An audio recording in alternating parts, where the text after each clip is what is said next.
Hi there, I'm Coach Kim from In Shape Fitness and Move It Monday, and this is your Monday Mile Accelerator. This routine will help you shift your mile into high gear.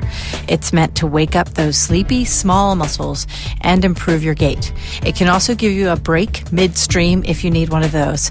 So if you think you might want to stop and go home in the middle of your mile, use these 8 moves to power on. Let's get started. We're going to start with a warm-up of a jog with high knees, but first you're going to just jog in place. So make sure that your back is straight, your tailbone is tucked in, those tummy muscles are engaged, and now jog in place for 1 minute.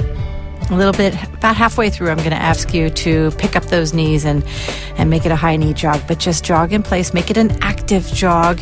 Remember, you've been out there walking. Now you want to pick up your feet and really get your heart rate up a little bit. Warm up those muscles in the back of your leg by kicking your heels back. And if you're super fit already, you can add a shoulder press to give your back and your arms a little bit of an exercise, a little bit of a wake up as well. Okay, we're about halfway through. So pick up those knees now. Shift your balance from kicking back to lifting your knees up for another 20 seconds. Keep that going. Keep your back straight. Don't uncontract, don't release and relax those muscles in your tummy. You really want to keep your core centered and strong throughout these last couple of seconds, actually throughout the whole workout. But you've got 3 seconds left.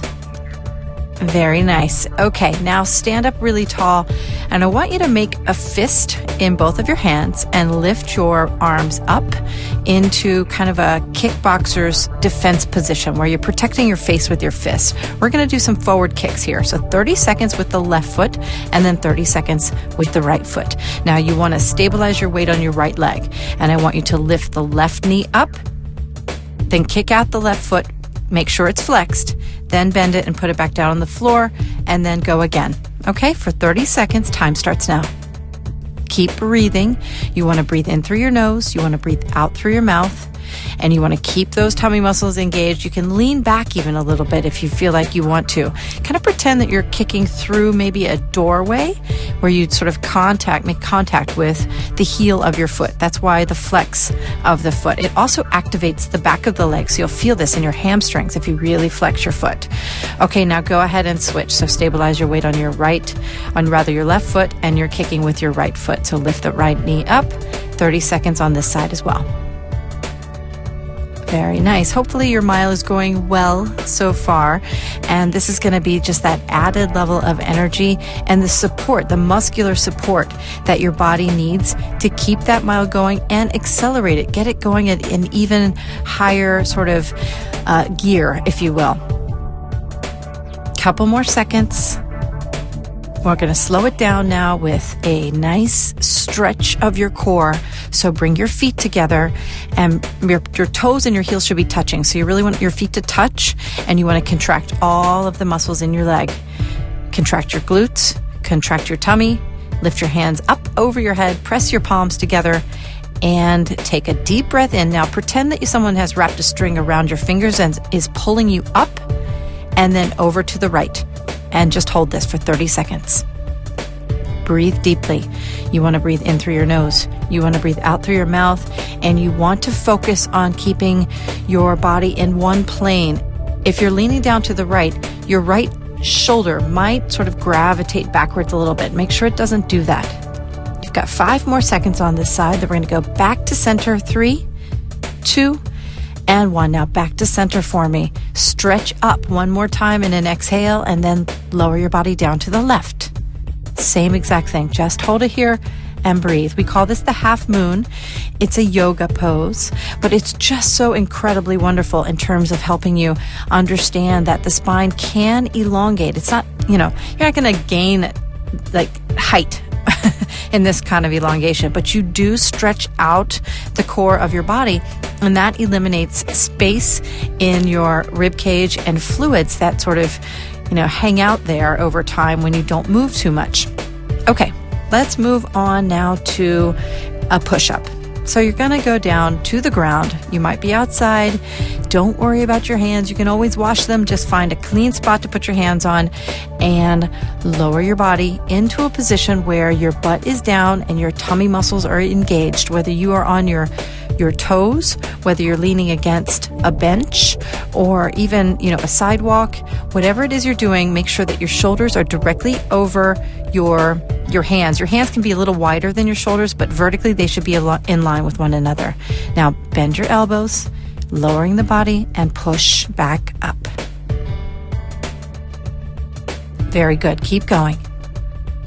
Doesn't matter how many you do at this point. We're going to go for another 30 seconds and to do a couple of pulses at the top, just for a little bit of added little control. There's sort of micro movement. Those mini push-ups at the top in that pulse will just give you a real good sense of power when you stand back up, which is going to be in a few minutes. You're going to be on the floor for a couple seconds here. 2 other moves, in fact. We're going to do some crunches and we're going to do a hip move. All right, now a little pulse at the top, the last 10 seconds. Nice. Okay, now I want you to turn your body over and you're going to lay all the way down. Bring your hands sort of up above your body. And I want your legs are stretched out in front of you completely straight. Keep your legs straight, your feet straight, right? You want to control your feet. You don't want your toes to flop out. So now draw your navel in towards your spine and lift your head, your shoulders, and the top of your rib cage straight up, and then lower back down slowly. This is for 1 minute as well, and your time is already going, so just take it easy. Squeeze those muscles all the way up. Pause at the top. That pause at the top, super important in terms of your control, because when you switch directions, that's when momentum sees its chance to take over, and you don't want that to happen. You want to control your body on the way up, and then you want to control the negative resistance on the way back down. You are doing great. Don't forget to breathe. You have about 15 seconds left, and we're going to move on to a hip move called the Swiss hip extension in 5 seconds. 4, 3, 2, and 1. Very good. Very good. Okay, the next move is called the Swiss hip extension. And so you're going to bend your knees now and put your feet down on the floor or the ground, pinky toes and heels in line. You want to be very careful that your toes don't turn out. Your hands are down by your sides. You're going to lift your body up into a bridge.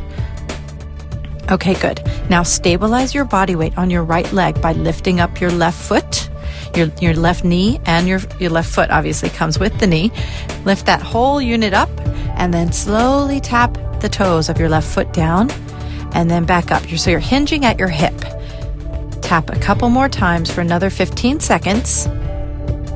Then we'll switch sides. This totally isolates the hip muscle on your stationary leg, right? So you're moving at your hip joint on the moving leg, but your right hip is totally absorbing your body weight.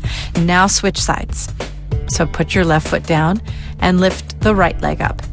And now tap the toes on the right foot down for 15 seconds. Excellent, excellent. Keep breathing. These are pretty hard, and make sure the toes stay on the floor on the left foot. You don't want the toes to come up.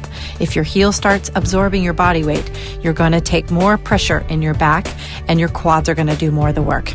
Okay, stand back up for me. So 3 moves on the floor. Now your last 2 moves are standing up, and this is the kicker here, because I want you now to start bunny hopping a little bit. We're going to bunny hop in combination with some other hopping for 1 minute. These are actually going to be ski jumps, but I wanted to introduce you slowly by getting the bunny hops going so that you get a good light sense of how the posture should be. You want to land lightly on the balls of your feet, and you want to keep a slight bend in your knee the entire time for shock absorption. Now start moving right to left, and don't move your feet separate from one another. Try to pretend that that's just one unit. 2 skis, moving to the right, moving to the left. They should be parallel with one another the entire time. Very good. Now, if you're fit and you want to try this, for the last 20 seconds, jump to the right and tap the floor with your hands. Squat all the way down and tap the floor. Now, jump up explosively to the left and squat all the way down and tap your hands again. And then keep going in that fashion for the last 10 seconds. If not, just stay light on your feet and keep going. Good. 3 seconds more. 2 and 1. Okay, The last move is a balance move, and it's called the forward reach. So this is going to take a lot of mental effort on your part, and it's one of the reasons why I saved it for last. You're going to feel like you want to move after you feel so incredibly humbled by how difficult this is, but it's so good for you. So stand up really tall and stabilize your body by contracting your muscles in your tummy. Make sure your tailbone's tucked in. So you're going to lift your left foot. It's going to extend back off of the ground. You're stable on your right foot, and you're going to, hinging at your hip, you're going to reach down with your left fingertips and try to touch the ground without bending very much, bending the knee on the right leg. It's hard. And you're going to want to whip yourself back up as quickly as you can, but I want you to come up by squeezing the right butt cheek as slowly as you possibly can. Very good. Try one more. Same thing, same leg. Stable on your right, left, reaching down with your left hand. If you can't make it all the way to the floor without falling over, toppling to one side or another and having to kind of, recalibrate, then don't go all the way to the floor. Just stop when you get to that sort of breaking point and then squeeze the glute, come back up, and let's do the same thing on the other side. We're going to finish up with 2 forward reach moves on this side, and then you'll be off and ready to go again.